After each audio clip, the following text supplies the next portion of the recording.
Hello दोस्तों, स्वागत है आपका हमारे इस यूट्यूब चैनल सक्सेस की चाहत में। दोस्तों, हम 12th की ज्योग्राफी कंप्लीट कर रहे हैं और उसकी जो पहली बुक है मानव भूगोल के मूल सिद्धांत, और उसका जो पहला चैप्टर है वह हमने पढ़ाकर कंप्लीट कर दिया है।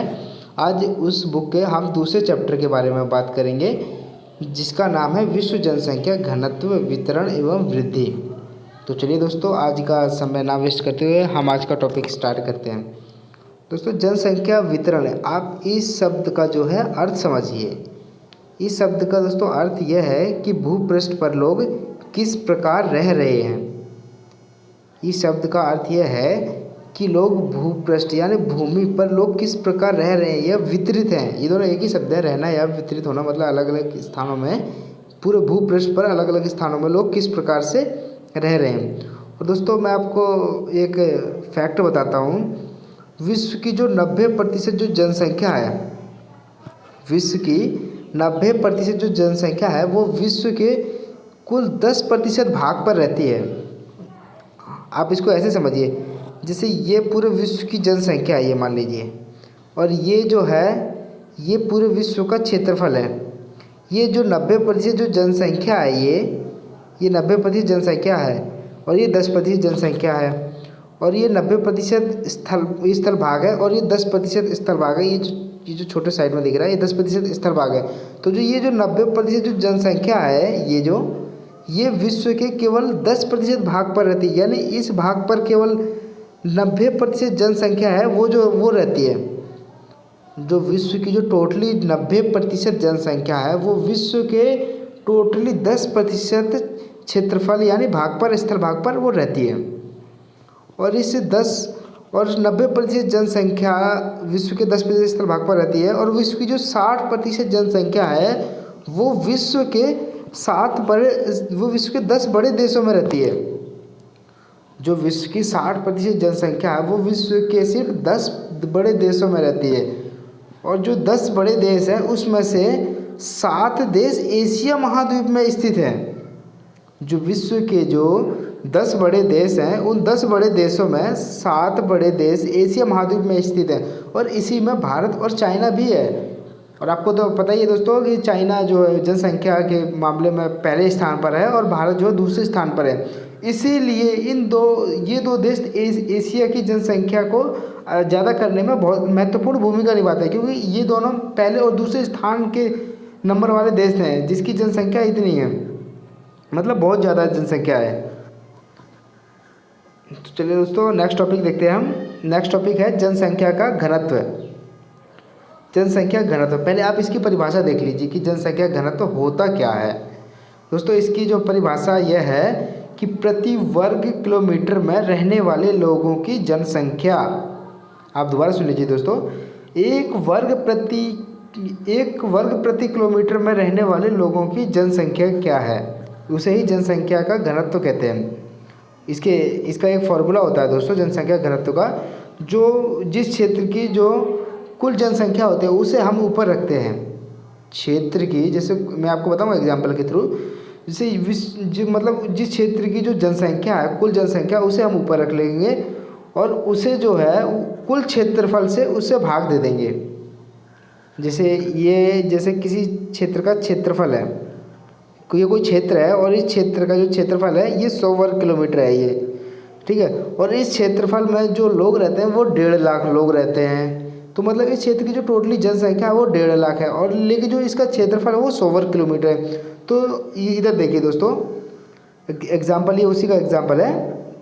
1.5 लाख जनसंख्या थी, उसे हमने ऊपर रख लिया, और जो उसका क्षेत्रफल था 100 वर्ग किलोमीटर, इसे हमने नीचे रख लिया। तो ये जो कट के जो आ जाएगा दोस्तों 1500 व्यक्ति प्रति वर्ग किलोमीटर। तो दोस्तों मतलब ये जो क्षेत्र है, इस क्षेत्र में 1500 व्यक्ति प्रति वर्ग किलोमीटर रहते हैं। इस क्षेत्र में 1500 व्यक्ति प्रति वर्ग किलोमीटर में रहते हैं। और दोस्तों मैं आपको एक फैक्ट देता हूँ कि जो मुंबई है, जो भारत का मुंबई है, उसमें 21,000 प्रति वर्ग किलोमीटर में लोग रहते हैं। मतलब एक वर्ग किलोमीटर में 21,000 लोग रहते हैं। और जैसे इंडिया की बात करें कि इंडिया में जनसंख्या घनत्व कितना है, तो 416 व्यक्ति प्रति वर्ग किलोमीटर है। ये मतलब ये पूरे देश का बता रहा है। तो समझ गए दोस्तों जनसंख्या घनत्व क्या है।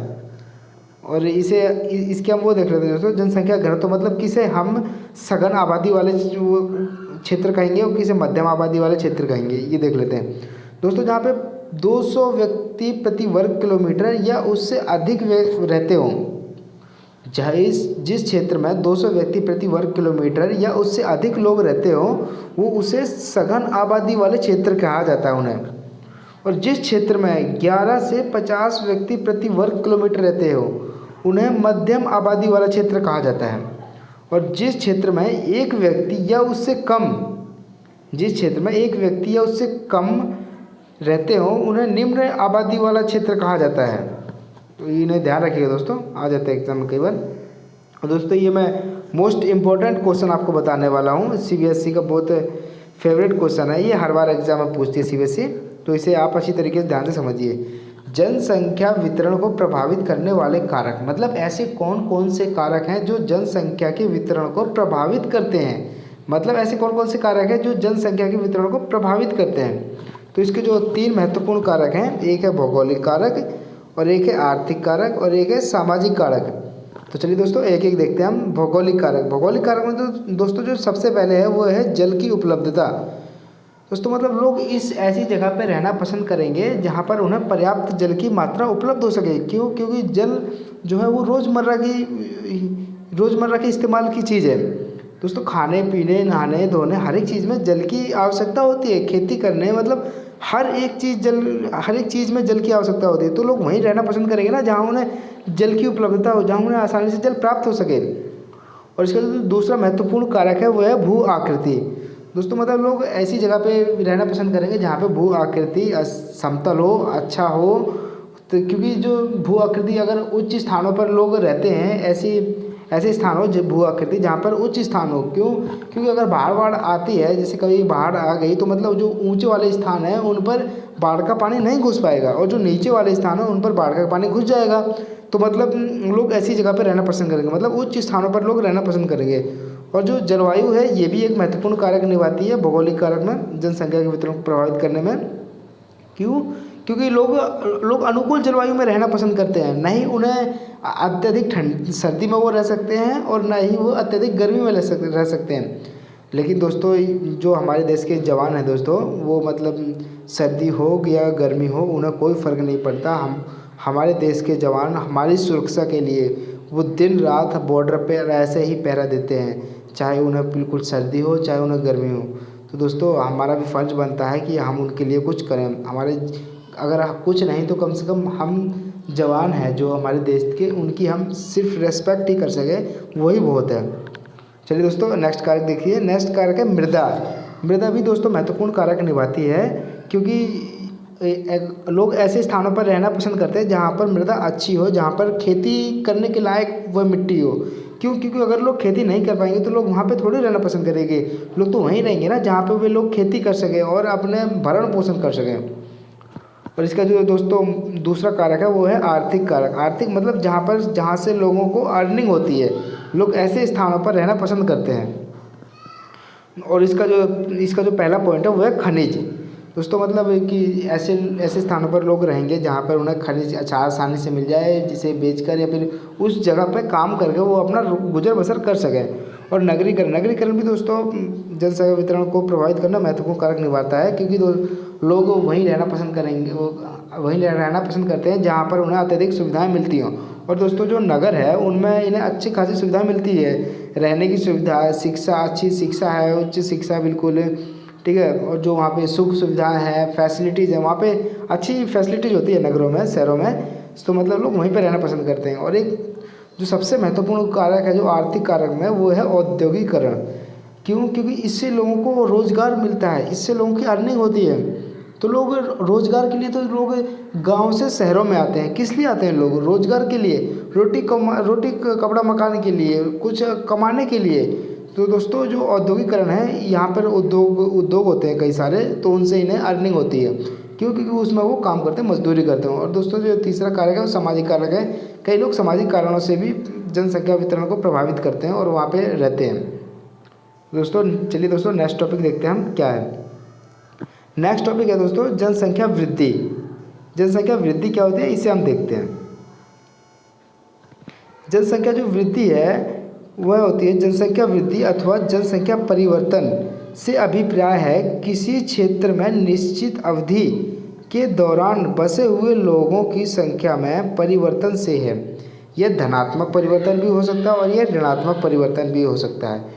दोस्तों आप इसको ध्यान से समझिए।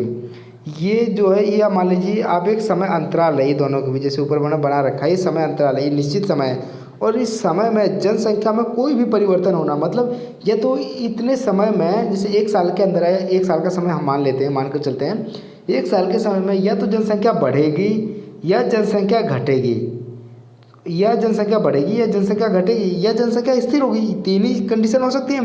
अगर जनसंख्या बढ़ती है घटती है तो उसे जनसंख्या वृद्धि कहते हैं और ये अगर जनसंख्या बढ़ती है तो ये धनात्मक वृद्धि होती है। और अगर एक साल में जनसंख्या अगर घटती है मतलब अगर जन्म दर मतलब लोगों का जन्म कम होता है और मृत्यु अधिक होती है तो मतलब उस क्षेत्र की जनसंख्या ऑब्वियसली मतलब घट जाएगी, तो वह ऋणात्मक होती है वह, और इसे दोस्तों प्रतिशत के रूप में व्यक्त किया जाता है।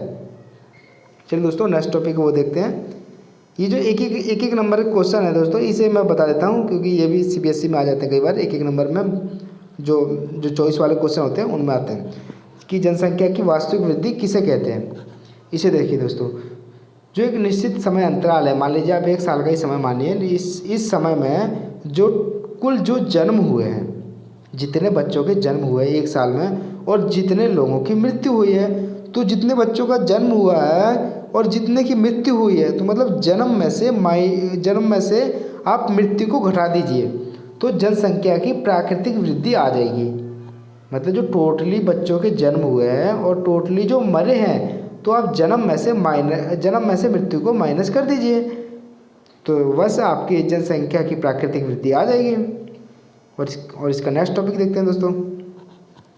नेक्स्ट टॉपिक है जनसंख्या की वास्तविक वृद्धि। ये भी एक नंबर में क्वेश्चन आता है दोस्तों कि जनसंख्या की वास्तविक वृद्धि किसे कहते हैं। लेकिन दोस्तों ये बहुत टिपिकल है, आप इसे बिल्कुल ध्यान से समझिए, बिल्कुल इस क्वेश्चन को आप देखिए दोस्तों। जैसे ये कोई क्षेत्र है, ये मान लीजिए ये जो बड़ा सा गोला बना रखा है मैंने, ये आप किसी क्षेत्र मान लीजिए कोई क्षेत्र है। अब इस क्षेत्र में क्या होगा, या तो किसी का जन्म होगा, देखिए कंडीशन सुनिए मेरी, या तो किसी का जन्म होगा या किसी की मृत्यु होगी, ठीक है, ये दो कंडीशन तो हो गई। और प्लस या तो अप्रवास होगा उस क्षेत्र में। अप्रवास का मतलब किसी दूसरे क्षेत्र से इस क्षेत्र में लोग आ जाएंगे, मतलब लोग बस जाएंगे तो वो अप्रवास हो गया। और एक होगा उत्प्रवास। उत्प्रवास मतलब इस क्षेत्र से आप दूसरे क्षेत्रों में जो लोग जाएंगे उन्हें उत्प्रवास करेंगे। तो ये चार ही कंडीशन हो सकती हैं। अब देखिए दोस्तों, जैसे मान लीजिए कि इस क्षेत्र में जो है वो दो बच्चों का जन्म हुआ, ठीक है, इस क्षेत्र में दो बच्चों का जन्म हुआ तो मतलब यहाँ पे दो बच्चे और बढ़ गए इस क्षेत्र में। अब ध्यान से सुनिए, और इसी जो क्षेत्र में है, इसी जो कोला है, ये जो क्षेत्र है, इसी क्षेत्र में चार बच्चों की मृत्यु हो गई, मतलब चार लोगों की मृत्यु हो गई। तो मतलब दो तो इसने पूर्ति कर दी कि भाई दो जैसे बड़े थे वो दो घट गए, लेकिन इसमें दो और ज़्यादा घट गए। क्यों? क्योंकि इसमें चार की मृत्यु हुई है, ठीक है। अब इसमें इसे आप ध्यान रखिए कि यहाँ पे -2 आ गया, मतलब -2 इस क्षेत्र से घट गए। आप ध्यान रखिए दोस्तों। अब जो अप्रवास है मतलब दूसरे क्षेत्रों से चार लोग यहाँ पर आ गए। अब ध्यान से देखिए दोस्तों, मतलब दूसरे क्षेत्रों से चार लोग आ गए हैं तो मतलब इसमें जो चार लोग आ गए हैं अब वो +4 हो गया यहाँ पे। तो मतलब जो +4 में से -2 हट गया तो मतलब यहाँ पे +2 का और हो गया, मतलब दो लोग यहाँ पर अभी भी हैं। और यहाँ पे देखिए उत्प्रवास मतलब दो लोगों का उत्प्रवास हो गया, मतलब इस क्षेत्र से लोगों ने मतलब उत्प्रवास कर लिया, मतलब इस क्षेत्र से कहीं और चले गए तो दो लोग यहाँ पे घट गए, तो वो दो लोग यहाँ पर भी घट गए ना, और जो दो लोग यहाँ पे बच रहे थे वो दो लोग यहाँ से चले गए। तो मतलब जनसंख्या की वास्तविक वृद्धि है कि मतलब ना ही तो जनसंख्या घटी है और ना ही जनसंख्या बढ़ी है। भले ही कई लोग मरे हैं और कई लोगों की मृत्यु हुई है, लेकिन लोगों का उस क्षेत्र में लोगों का अप्रवास भी हुआ है और उत्प्रवास भी हुआ है, तो इससे जनसंख्या वृद्धि बराबर हो गई। अगर अभी भी आपको समझ नहीं आया है तो आप इसे ध्यान से देखिए, फिर भी आपको दोबारा बताता हूँ, आप इसे ध्यान से देखिए। ये मान लीजिए कोई क्षेत्र है, ठीक है, इस क्षेत्र में दो बच्चों का जन्म हुआ है। ये जो दो बच्चे ऊपर लिखा मैंने, ये दो बच्चों का जन्म हुआ है और इसी क्षेत्र में चार बच्चे मर गए, तो मतलब 2 प्लस हुआ है, इधर प्लस का निशान लगाया मैंने, और इधर 4 माइनस हुआ है, ठीक है। अब जो इसी क्षेत्र में है चार व्यक्तियों का अप्रवास हुआ, मतलब इस क्षेत्र में 4 व्यक्ति कहीं और से आ गए तो यहाँ पे 4 प्लस हो जाएगा। क्यों? क्योंकि यहाँ पे ऐड हुए, मतलब कहीं और से आए हैं। और इसी क्षेत्र में 2 व्यक्तियों ने उत्प्रवास कर लिया, मतलब उत्प्रवास मतलब यहाँ से व्यक्ति चले भी गए तो यहाँ पे -2 कर लिया। क्यों? क्योंकि यहाँ पे घट गए तो मतलब +6। अब 4 और 2 6 हो गए ना, और यहाँ पे -6 मतलब 6 तो आए हैं नए, बेशक जन्म से आए हों या अप्रवास से आए हों, और 6 ही चले गए हैं या मृत्यु से गए हैं या उत्प्रवास से गए हैं, बात तो एक ही है। तो यहाँ पे जो जनसंख्या है वो मतलब स्थिर है, और इसे ही जनसंख्या की वास्तविक वृद्धि कहते हैं। दोस्तों आप पक्का उम्मीद है मुझे कि आपको अच्छी तरह से समझ आ गया होगा। चलिए दोस्तों नेक्स्ट टॉपिक देखते हैं, जनसंख्या की धनात्मक वृद्धि। अब जनसंख्या की धनात्मक वृद्धि क्या है, इसे देखते हैं दोस्तों। यह वृद्धि तब होती है जब 2 समय अंतरालों के बीच जन्म दर मृत्यु दर से अधिक हो या अन्य देशों से लोग स्थायी रूप से उस देश में प्रवास कर जाए। अब मेरी बात ध्यान से सुनिए दोस्तों, जैसे कि ये कोई क्षेत्र है, ठीक है। अब इस क्षेत्र में ज़्यादा बच्चों का अगर जन्म होगा, मान लीजिए इस क्षेत्र में 100 बच्चों का जन्म हुआ, ठीक है, लेकिन जो है इसी क्षेत्र में 50 बच्चे मर भी गए, इसी क्षेत्र में 50 बच्चे मर भी गए, तो 50 बच्चे तो नए आए हैं ना, तो मतलब जनसंख्या बढ़ी है, मतलब जनसंख्या की धनात्मक वृद्धि हो। धन मतलब क्या है? जमा, मतलब ज़्यादा होना। धनात्मक मतलब यही है ना, जनसंख्या मतलब ज़्यादा बढ़ना। तो मतलब जिस क्षेत्र में जन्म दर मृत्यु दर से अधिक हो जाती है या अन्य जो देश हैं उन देशों से लोग इस क्षेत्र में प्रवास कर जाते हैं, उससे भी तो जनसंख्या बढ़ती है ना। एक तो जैसे इससे जनसंख्या बढ़ गई, जैसे मतलब जन्म ज़्यादा का हुआ, मरण कम हुआ, इससे जनसंख्या बढ़ गई, और एक इससे भी जनसंख्या बढ़ेगी। क्योंकि अगर किसी दूसरे क्षेत्र से इस क्षेत्र में अगर लोग आ गए हैं, बस गए हैं, तो मतलब इस क्षेत्र में भी जनसंख्या बढ़ गई। दूसरे देशों से जब लोग आएंगे तो क्षेत्र में जनसंख्या तो बढ़ेगी। तो इसे ही जनसंख्या की धनात्मक वृद्धि कहते हैं। और इसका जो बिल्कुल अपोजिट है उसे जनसंख्या की ऋणात्मक वृद्धि कहते हैं। मतलब अगर मृत्यु दर, ध्यान से सुनिए दोस्तों, अगर मृत्यु दर जन्म दर से अधिक है, मतलब कम लोगों का जन्म हो रहा है और ज़्यादा लोगों की मृत्यु हो रही है, तो धनात्मक वृद्धि होगी।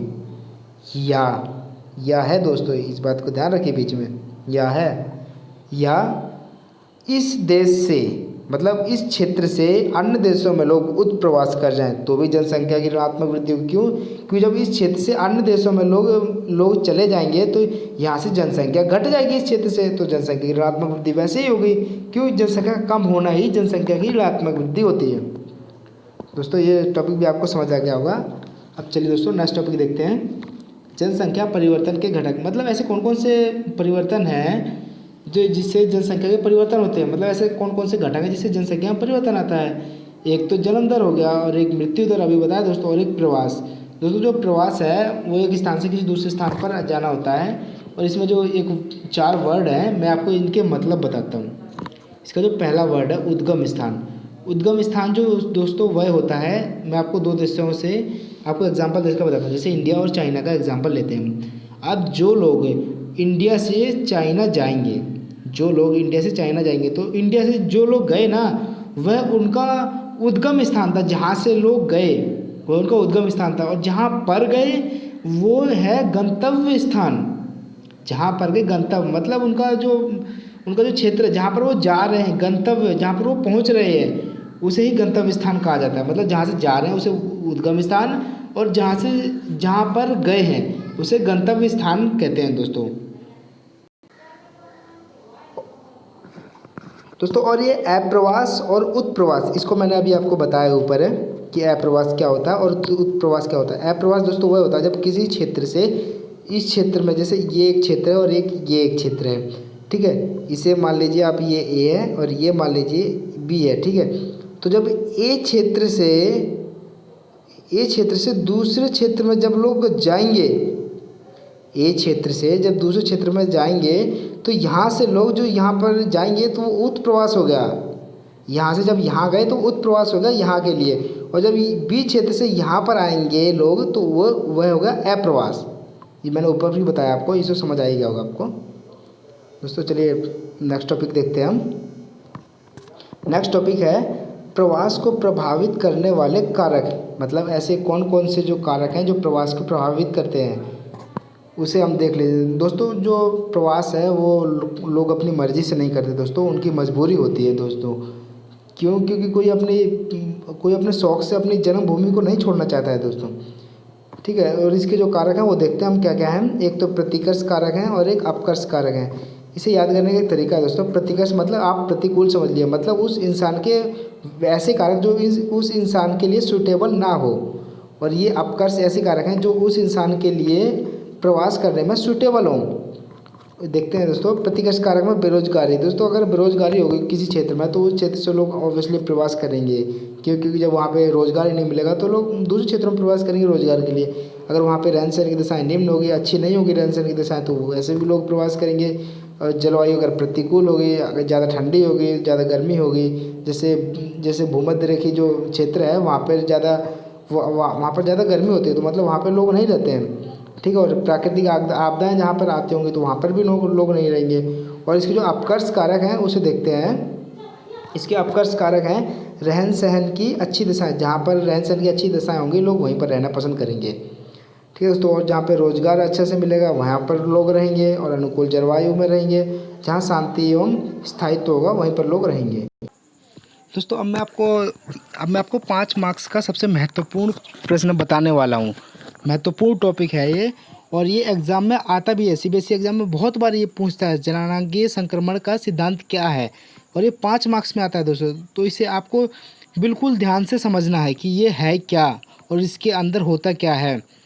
इसे देखिए दोस्तों, किसी क्षेत्र की जनसंख्या के वर्णन और भविष्य की जनसंख्या के पूर्वानुमान के लिए जननांगीय संक्रमण के सिद्धांत का प्रयोग किया जाता है।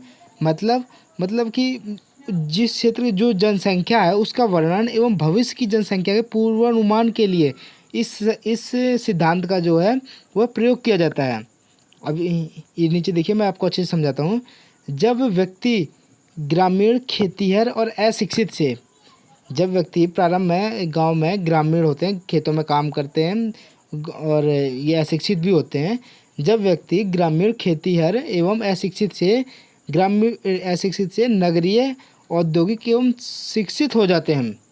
ध्यान रखिए दोस्तों, जब व्यक्ति ग्रामीण, खेतीहर, अशिक्षित से नगरीय, औद्योगिक एवं शिक्षित हो जाते हैं, यदि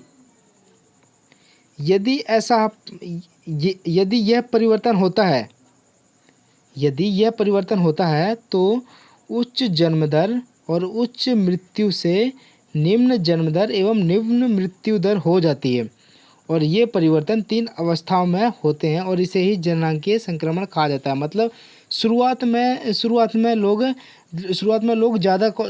ज़्यादा बच्चों का जन्म होता है और ज़्यादा लोग मरते हैं। क्यों? क्योंकि पहले के समय में इतनी सुविधाएं नहीं थी, इतनी के दवाओं को खोज करके इन लोगों को बचाया जा सके। ठीक है, और लेकिन अब तो टेक्नोलॉजी आ गई है और इससे बहुत इंसानों की जान बचाई जा सकी है, और इसीलिए जनसंख्या की इसमें बढ़ोतरी भी हुई है। तो ये जो सारा चक्र है ये 3 अवस्थाओं में कंप्लीट होता है। उन तीन अवस्थाओं को हम देख लेते हैं क्या है वो अवस्था है। इन्हें देखिए दोस्तों, जो पहली अवस्था है उसमें उच्च प्रजननशीलता रहती है और उच्च मृत्यता रहती है। मैंने आपको बताया दोस्तों कि जो पहली अवस्था है उसमें ज़्यादा से ज़्यादा बच्चों का जन्म होता है और ज़्यादा से ज़्यादा बच्चे मरते भी हैं। ज़्यादा से ज़्यादा बच्चों का जन्म इसलिए होता है क्योंकि अशिक्षित होते हैं, तो मतलब ज़्यादा से ज़्यादा ये बच्चे पैदा किए जाते हैं। ठीक है, और ज़्यादा से ज़्यादा मृत्यु इसलिए होती है क्योंकि उस समय टेक्नोलॉजी का विकास नहीं था और उस समय हमारे पास कोई दवाई नहीं थी, कुछ मतलब था नहीं, इसलिए ज़्यादा बच्चों की मृत्यु होती है। और उस समय जीवन प्रत्याशा भी निम्न थी, और उस समय अशिक्षित लोग थे, खेतिहर लोग थे। और जो सेकंड जो चक्र है इसमें जो होता है वो प्रारंभ में उच्च प्रजननशीलता, मतलब प्रारंभ में जो है वो ज़्यादा से ज़्यादा बच्चे जन्म लेते हैं, लेकिन परंतु ये जो है समय के साथ साथ घटती चली जाती है। शुरुआत में तो ज़्यादा बच्चे जन्म लेते हैं लेकिन ये समय के साथ साथ घटती भी है। और जो मृत्यु दर है उसमें कमी आने लगती है। क्यों? क्योंकि समय के साथ साथ टेक्नोलॉजी का विकास हुआ, तो मतलब लोग वैज्ञानिकों ने दवाएँ बनाई, हर एक बीमारी की खोज की और मतलब उसका इलाज किया, तो लोगों की जो है मृत्यु दर वो कम हुई है। और इसका जो तीसरा जो चक्र है वह है प्रजननशीलता एवं मृत्यु दोनों ही अधिक घट जाती है। मतलब नहीं तो ज़्यादा प्रजननशीलता होती है, क्यों? क्योंकि लोग शिक्षित हो जाते हैं, समझदार हो जाते हैं, और न ही ज़्यादा मृत्यु होती है। मृत्यु क्यों? क्योंकि टेक्नोलॉजी का विकास हुआ और हमारे पास अधिक से अधिक बीमारियों की दवाएँ आ गई। और इस समय जनसंख्या या तो स्थिर हो जाती है, या जनसंख्या की गति ये धीमी गति से बढ़ती है। दोस्तों यही जो चक्र है, इसे ही जननांगीय संक्रमण का सिद्धांत कहते हैं, और ये 5 मार्क्स का क्वेश्चन है, ये जो पेपर में आता है, तो इसे आप ध्यान रखिएगा। और ये जो अन्य टॉपिक है, ये माल्थस का सिद्धांत, इसे मैं आपको बता देना चाहता हूँ। ये माल्थस का एक जो बहुत बड़े भूगोलवेत्ता हैं, इन्होंने एक टिप्पणी करी है और एक कहा है, बिल्कुल सच भविष्यवाणी है, कि दोस्तों जो जनसंख्या है वो बढ़ती है 1 2 2 से 4 4 से 8 8 से 16 16 से 32, ये डबल में बढ़ती जाती है जो जनसंख्या। और संसाधन जो है वो बढ़ते हैं 1 2 3 4, संसाधन तो 1 2 के क्रम में बढ़ते हैं, और जनसंख्या 1 2 4 8 के क्रम में बढ़ते हैं। मतलब जनसंख्या अधिक होगी और संसाधन कम होंगे। जब जनसंख्या अधिक होगी, संसाधन कम होंगे, तो मतलब संसाधनों से या खाद्य आपूर्ति से लोगों की मृत्यु हो जाएगी, और ऐसे में अकाल आएगा, भूकंप आएगा, और इससे लोगों की मृत्यु होगी, और जनसंख्या वो जो है वो घटेगी। ये माल्थस का सिद्धांत है। ये एग्जाम में कई बार एग्जाम में क्वेश्चन आया है, इसे आप ध्यान रखिएगा, माल्थस का जो सिद्धांत है। और एक अन्य टॉपिक है दोस्तों, जनसंख्या वृद्धि एवं ह्रास के जो है वो प्रमुख परिणाम क्या है। अगर जनसंख्या ज़्यादा होगी तो उसके परिणाम क्या है, और जनसंख्या कम होगी तो उनके परिणाम क्या है। अगर जनसंख्या ज़्यादा होगी तो उसके परिणाम देखिए। अगर जनसंख्या ज़्यादा हो जाएगी तो संसाधनों पर अत्यधिक भार हो जाएगा, मतलब संसाधन पर बहुत ज़्यादा दबाव आएगा, और संसाधन को तीव्र गति से ह्रास होगा। मतलब अगर ज़्यादा से ज़्यादा जनसंख्या होगी तो ज़्यादा से ज़्यादा संसाधनों का उपयोग होगा, और जल्दी ही ख़त्म हो जाएंगे वो।